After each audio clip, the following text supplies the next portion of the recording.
അസ്സലാമു അലൈക്കും വറഹ്മത്തുള്ളാഹി തആല വബറകാതുഹു. അൽഹംദുലില്ലാ. പ്രിയ സുഹൃത്തുക്കളെ, ഞാൻ ഇന്ന് നിങ്ങൾക്കൊരു ദിക്ർ പരിചയപ്പെടുത്തി തരാം. ഈ ഒരു ദിക്ർ നിങ്ങൾ ഈ വീഡിയോയിൽ പറയും പോലെ തന്നെ ചൊല്ലിക്കഴിഞ്ഞാൽ ഉറപ്പായിട്ട് നിങ്ങളുടെ പ്രയാസം മാറിക്കിട്ടും.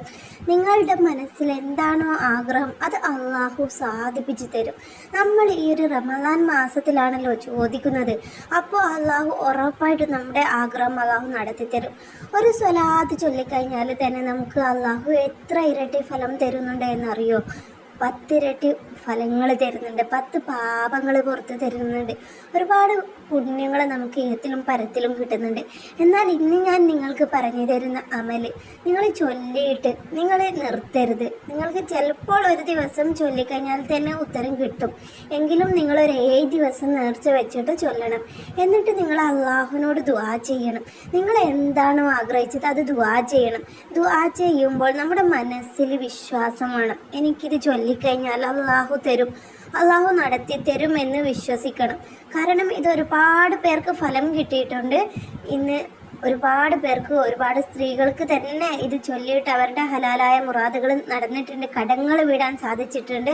ഒരുപാട് ലക്ഷങ്ങളോളം കടങ്ങൾ ഉണ്ടായിട്ട് വീട്ടിൽ ജപ്തി വന്നിട്ട് എവിടെ പോകണം, എന്ത് ചെയ്യണം, ആരോട് ചോദിക്കണം എന്ന് തിരിയാതിരിക്കുമ്പോൾ അവർ അള്ളാഹുവിൻ്റെ മുന്നിൽ ഈ ദിക്ർ ചൊല്ലി കൈകൾ ഉയർത്തിയപ്പോൾ അവർക്ക് മുന്നിൽ അള്ളാഹു സഹായ കൈകളുമായിട്ട് അള്ളാഹു അയച്ചിട്ടുണ്ട്. അവരെ സഹായിക്കാനായിട്ട് ആൾ എത്തിയിട്ടുണ്ട്. എന്നിട്ട് അവർക്ക് കാര്യങ്ങൾ നടന്നു കിട്ടിയിട്ടുണ്ട് പ്രയാസങ്ങളില്ലാതെ. അതുപോലെ നിങ്ങളുടെ മനസ്സിൽ എന്താണോ പ്രയാസം അത് നിങ്ങൾ പടച്ച റബ്ബിനോട് ആത്മാർത്ഥമായിട്ട് ദുആ ചെയ്യുക. നമ്മളൊരു പ്രയാസം മനസ്സിൽ വെച്ചിട്ട് ദുആ ചെയ്തിട്ട് ഉത്തരം കിട്ടുന്നില്ലല്ലോ, എനിക്ക് ഉത്തരം കിട്ടൂല എന്ന് വിചാരിച്ചിട്ട് ദുആ ചെയ്ത് കഴിഞ്ഞാൽ പിന്നെ നമുക്ക് ഉത്തരം കിട്ടില്ല.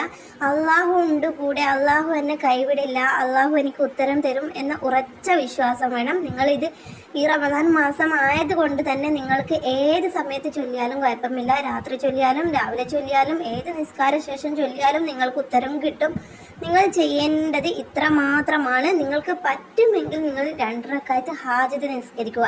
ഹാജത്ത് നിസ്കരിക്കുമ്പോൾ നിയത്ത് വെക്കേണ്ടത് എൻ്റെ ആഗ്രഹം നിറവേറാൻ വേണ്ടി. ഞാൻ ഹാജത്ത് നിസ്കാരം നിസ്കരിക്കുന്നു 2 റക്അത്ത്. നിങ്ങൾ എത്രയാണ് റക്അത്ത് നിസ്കരിക്കുന്നത് ആ ഒരു എണ്ണം നിയത്ത് വെക്കുക. എന്നിട്ട് നിങ്ങൾ ശേഷം അള്ളാഹുവിനോട് ആദ്യം ഒന്ന് മനസ്സറിഞ്ഞ് ദുആ ചെയ്യുക. ദുആ ചെയ്യുമ്പോൾ നിങ്ങളുടെ തെറ്റൊക്കെ പുറത്തു തരാൻ വേണ്ടി ദുആ ചെയ്യുക. ശേഷം നിങ്ങൾ ഇസ്തിഗ്ഫാർ ചൊല്ലുക. ഇസ്തിഗ്ഫാർ നിങ്ങൾക്ക് എത്ര വേണമെങ്കിലും ചൊല്ലാം. നിങ്ങൾക്ക് കഴിയുന്നത് കുറഞ്ഞത് 33 തവണയെങ്കിലും ചൊല്ലിയിട്ട് ദുആ ചെയ്യുക, പാപങ്ങൾ പുറത്തു തരാൻ വേണ്ടി. ഇതെന്തിനാണെന്നറിയോ? നമ്മുടെ പാപങ്ങൾ കാരണം നമ്മുടെ ദുആ തട്ടിക്കളയാതിരിക്കാൻ വേണ്ടിയാണ്. ശേഷം നിങ്ങൾ നബിയുടെ ഹളറത്തിലേക്ക് വേണ്ടിയിട്ട് ഫാത്തിഹ ഓതുക. ഒരു 3 ഫാത്തിഹ നബിയുടെ ഹളറത്തിലേക്ക് ഓതുക. അപ്പോഴൊക്കെ മനസ്സിൽ നമ്മുടെ ആവശ്യം എന്താണോ അത് മനസ്സിൽ വേണം. എന്നിട്ട് നമ്മൾ നബിയുടെ ഹളറത്തിലേക്ക് നിയത്ത് വെച്ച് ഫാത്തിഹ ഓതുക. ശേഷം നിങ്ങൾ സ്വലാത്ത് ചൊല്ലുക. സ്വലാത്ത് 11 തവണ, കുറഞ്ഞത് 11 തവണ, അല്ലെങ്കിൽ 33 തവണ, 21 തവണ. നിങ്ങൾക്കറിയാവുന്ന ഏത് സ്വലാത്ത് ചൊല്ലിയാലും കുഴപ്പമില്ല. നിങ്ങൾക്ക് ഇഷ്ടമുള്ള സ്വലാത്ത് ചൊല്ലുക. ശേഷം നിങ്ങൾ 11 തവണയാണ് സലാത്ത് ചൊല്ലുന്നതെങ്കിൽ 11 തവണ ചൊല്ലുക. ശേഷം ആ ഒരു നിസ്കാരപ്പായൽ ഇരുന്ന് കൊണ്ട് തന്നെ ആരോടും സംസാരിക്കാതെ നിങ്ങൾ ചൊല്ലുക. ഹസ്ബുനല്ലാഹു വനിഅമൽ വക്കീൽ നിഅമൽ മൗല വനിഅമൻ നസീർ എന്ന ദിക്ർ ചൊല്ലുക. ഈ ഒരു ദിക്ർ 33 തവണ ചൊല്ലുക. ശേഷം നിങ്ങൾ ലാ ഹൗല വലാ ഖുവത ഇല്ലാ ബില്ലാഹിൽ അലിയിൽ അലീം ഒന്ന് ചൊല്ലുക. അതും 33 തവണ ചൊല്ലുക. ശേഷം നിങ്ങൾ ലാ ഇലാഹ ഇല്ലാ അൻത സുബ്ഹാനക ഇന്നി കുന്തു മിനൽ ളാലിമീൻ എന്ന് ചൊല്ലുക. ഇതും 33 തവണ ചൊല്ലുക. ഓരോ ദിക്ർ ചൊല്ലി കഴിയുമ്പോഴും നിങ്ങൾ പടച്ച റബ്ബിനോട് ആത്മാർത്ഥമായിട്ട് ദുആ ചെയ്യണം, ആവശ്യങ്ങൾ പറയണം, എന്നിട്ട് ദുആ ചെയ്യുക.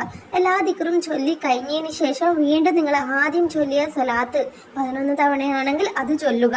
എന്നിട്ട് നിങ്ങൾ ആ ഒരു നിസ്കാരപ്പായയിൽ ഇന്ന് കരഞ്ഞു കൊണ്ടങ്ങ് ദുആ ചെയ്യുക. അള്ളാഹുവിനോട് എന്താണോ ആഗ്രഹം അള്ളാഹു ഉറപ്പായിട്ടും ദുആ സ്വീകരിക്കും. ഇങ്ങനെ ചെയ്ത് നോക്കുക, ഇൻഷാ അല്ലാഹ് ഫലം ഉറപ്പാണ്. ഇത് നിങ്ങളുടെ ജീവിതത്തിൽ ഉപകാരപ്പെടും, അത് ഉറപ്പാണ്. അതുകൊണ്ട് തന്നെ ഇത് മറ്റുള്ളവരിലേക്കും ഷെയർ ചെയ്യുക. നിങ്ങൾ ജീവിതത്തിൽ ഉപയോഗിച്ച് നോക്കുക. ഒരുപാട് പേർക്ക് ഫലം കിട്ടിയിട്ടുണ്ട്. ഇൻഷാ അല്ലാഹ് നിങ്ങൾക്കും ഫലം കിട്ടും. അസ്സലാമു അലൈക്കും.